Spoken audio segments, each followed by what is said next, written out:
Today's जी के programme में आपका स्वागत है। शुरुआत करेंगे अभ्यास प्रश्न से। ईयू चाइना इन्वेस्टमेंट ट्रीटी के अनुसार यूरोपीय संघ में चीनी एफडीआई का आंकड़ा लगभग कितना हो गया है? 120 billion euro, 180 billion euro, 225 billion euro या फिर 95 बिलियन यूरो? इसका सही जवाब है ऑप्शन ए, 120 बिलियन यूरो। यूरोपीय संघ और चीन ने हाल ही में 7 साल की बातचीत के बाद एक नई निवेश संधि पर हस्ताक्षर किया है। संधि यह सुनिश्चित करेगी कि यूरोपीय संघ के निवेशक तेजी से बढ़ते उपभोक्ता बाजार में बेहतर पहुंच प्राप्त करें। यह चीनी निवेश के उदारीकरण को रोकने में सहायक होगी। ईयू चाइना इन्वेस्टमेंट ट्रीटी के अनुसार यूरोपीय संघ में चीनी एफडीआई का आंकड़ा लगभग 120 बिलियन यूरो हो गया है। तो इस तरह इस प्रश्न का सही जवाब है ऑप्शन ए। हमारे वीडियो अंग्रेजी में देखने के लिए फॉलो करें हमारा ही दूसरा यूट्यूब चैनल दृष्टि IAS इंग्लिश। शुरुआत करते हैं आज के सेशन की। आज का पहला प्रश्न है, हाल ही में रक्षा मंत्रालय ने लिंक्स U2 फायर नियंत्रण प्रणाली की खरीद हेतु किसके साथ एक अनुबंध पर हस्ताक्षर किया है? DRDO, Bharat Electronics limited, NITI Aayog या फिर एक्सोप्लैनेट स्टार्टअप? इसका सही जवाब है option B, Bharat Electronics Limited. रक्षा मंत्रालय ने हाल ही में भारत इलेक्ट्रॉनिक्स लिमिटेड के साथ 10 लिंक्स U2 GFCS की आपूर्ति के लिए एक समझौते पर हस्ताक्षर किया है। यह एक नेवल गनफायर कंट्रोल सिस्टम है। इसे समुद्री हलचल वाले वातावरण में लक्ष्यों को ट्रैक करने और उनके साथ आमना सामना करने के लिए डिजाइन किया गया है। यह हवा और सतह के लक्ष्यों को सटीक रूप से ट्रैक कर सकता है। तो इस तरह इस प्रश्न का सही जवाब है ऑप्शन बी। अगला प्रश्न है, एशियाई विकास बैंक और भारत सरकार ने किस राज्य में बागवानी को बढ़ावा देने हेतु $10 मिलियन के PRF पर हस्ताक्षर किया है? हिमाचल प्रदेश, केरल, गोवा या फिर महाराष्ट्र? इसका सही जवाब है ऑप्शन ए, हिमाचल प्रदेश। एशियाई विकास बैंक और भारत सरकार ने $10 मिलियन के प्रोजेक्ट रेडीनेस फाइनेंसिंग पर हस्ताक्षर किया है। यह हस्ताक्षर एक आगामी परियोजना के लिए वित्त निर्माण की गतिविधियों, डिजाइन और क्षमता निर्माण में मदद करने के लिए किया गया है। इस परियोजना का मकसद पहाड़ी राज्य हिमाचल प्रदेश में बागवानी उत्पादन और हाउस होल्ड इनकम का विस्तार करना है। PRF परियोजना का लक्ष्य नई उत्पादन प्रौद्योगिकियों और विपणन प्रणालियों के पूर्व परीक्षण के साथ कार्यान्वयन को बढ़ावा देना है। तो इस तरह इस प्रश्न का सही जवाब है option A.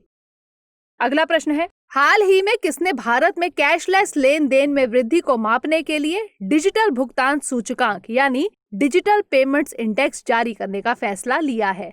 NITI Aayog, state bank of India, भारतीय रिजर्व बैंक या फिर national payment corporation of India? इसका सही जवाब है ऑप्शन सी, भारतीय रिजर्व बैंक। भारतीय रिजर्व बैंक ने हाल ही में भारत में कैशलेस लेन देन में वृद्धि को मापने के लिए डिजिटल भुगतान सूचकांक जारी करने का फैसला लिया है। इसे अर्धवार्षिक आधार पर मार्च 2021 से जारी किया जाएगा। डिजिटल पेमेंट्स इंडेक्स में 5 ब्रांड पैरामीटर शामिल किए गए हैं। देश में डिजिटल भुगतान की स्थिति को मापने के लिए इन मापदंडों का अलग अलग वेटेज है। डिजिटल पेमेंट्स इंडेक्स के पैरामीटर निम्नानुसार हैं। भुगतान एनेबलर यानी पेमेंट एनेबलर्स 25%, भुगतान अवसंरचना मांग पक्ष कारक यानी payment infrastructure demand side factors 10%, भुगतान अवसंरचना आपूर्ति पक्ष कारक यानी payment infrastructure supply side factors 15%, भुगतान प्रदर्शन यानी पेमेंट परफॉर्मेंस 45%, उपभोक्ता केंद्रित यानी कंज्यूमर सेंट्रिसिटी 5%। आपको बता दें कि भारतीय रिजर्व बैंक ने डिजिटल पेमेंट्स इंडेक्स का बेस पीरियड 2018 निर्धारित किया है। तो इस तरह इस प्रश्न का सही जवाब है ऑप्शन सी। अगला प्रश्न है, रक्षा अनुसंधान एवं विकास संगठन यानी DRDO का स्थापना दिवस कब मनाया जाता है? 1 जनवरी, 2 जनवरी, 3 जनवरी या फिर 4 जनवरी? इसका सही जवाब है ऑप्शन ए, 1 जनवरी। 1958 में स्थापित रक्षा अनुसंधान एवं विकास संगठन ने 1 जनवरी 2021 को अपना 63वां स्थापना दिवस मनाया है। DRDO का विजन देश को अत्याधुनिक रक्षा प्रौद्योगिकियों और प्रणालियों के साथ सशक्त बनाना है। DRDO के मिशन में शामिल है रक्षा सेवाओं के लिए अत्याधुनिक सेंसर, हथियार प्रणाली, प्लेटफॉर्म और संबद्ध उपकरण का उत्पादन, विकास और नेतृत्व करना, सैनिकों की भलाई को बढ़ावा देने के लिए तकनीकी समाधान प्रदान करना और प्रतिबद्ध गुणवत्ता जनशक्ति का विकास और मजबूत स्वदेशी प्रौद्योगिकी आधार का निर्माण करना। DRDO ने हाल ही में आकाश मिसाइल प्रणाली का एक मॉडल प्रस्तुत किया जिसे निर्यात के लिए मंजूरी दे दी गई है। तो इस तरह इस प्रश्न का सही जवाब है ऑप्शन ए। अगला प्रश्न है, हाल ही में किसने रिलायंस इंडस्ट्रीज पर 40 करोड़ रुपए का जुर्माना लगाया है? World Trade Organization, Reserve Bank of India, भारतीय प्रतिभूति विनिमय बोर्ड या फिर HDFC बैंक? इसका सही जवाब है ऑप्शन सी, भारतीय प्रतिभूति विनिमय बोर्ड। हाल ही में भारतीय प्रतिभूति विनिमय बोर्ड यानी सेबी ने रिलायंस इंडस्ट्रीज पर 40 करोड़ रुपए का जुर्माना लगाया है। सेबी ने यह जुर्माना रिलायंस पेट्रोलियम के शेयरों के व्यापार के संबंध में लगाया है। उसने रिलायंस इंडस्ट्रीज यानी RIL पर 25 करोड़ रुपए और इसके अध्यक्ष और प्रबंध निदेशक मुकेश अंबानी पर 15 करोड़ रुपए का जुर्माना लगाया है। इस आदेश की प्राप्ति के 45 दिनों के भीतर जुर्माने की राशि का भुगतान नहीं कर पाने की स्थिति में इस राशि की वसूली के लिए सेबी अधिनियम की धारा 28A के तहत वसूली की कार्यवाही शुरू की जा सकती है। भारतीय प्रतिभूति और विनिमय बोर्ड की स्थापना 12 अप्रैल 1992 को भारतीय प्रतिभूति और विनिमय बोर्ड अधिनियम 1992 के प्रावधानों के अनुसार की गई थी। तो इस तरह इस प्रश्न का सही जवाब है ऑप्शन सी। अगला प्रश्न है, अंतर्राष्ट्रीय वित्तीय सेवा केंद्र प्राधिकरण यानी IFSCA निम्नलिखित में से किसका एक एसोसिएट मेंबर बन गया है? रिजर्व बैंक ऑफ इंडिया, अंतर्राष्ट्रीय प्रतिभूति संगठन, भारतीय प्रतिभूति विनिमय बोर्ड या फिर बॉम्बे स्टॉक एक्सचेंज? इसका सही जवाब है ऑप्शन बी, अंतर्राष्ट्रीय प्रतिभूति संगठन। हाल ही में अंतर्राष्ट्रीय वित्तीय सेवा केंद्र प्राधिकरण अंतर्राष्ट्रीय प्रतिभूति संगठन यानी IOSCO का एक एसोसिएट मेंबर बन गया है। IOSCO दुनिया के प्रतिभूति नियामकों को एक साथ लाने वाला एक अंतर्राष्ट्रीय संगठन है। साथ ही यह प्रतिभूति क्षेत्र के लिए वैश्विक मानक सेट करता है। आपको बता दें कि IOSCO दुनिया के 95% से अधिक प्रतिभूति बाजारों को कवर करता है।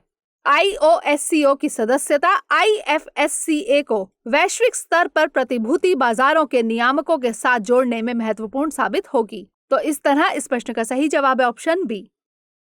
अगला प्रश्न है, पेट्रोलियम, प्राकृतिक गैस और इस्पात मंत्री धर्मेंद्र प्रधान ने निम्नलिखित में से किसके लिए मिस्ड कॉल की सुविधा शुरू की है?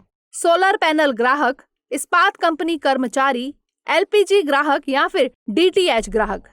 इसका सही जवाब है ऑप्शन सी, LPG ग्राहक।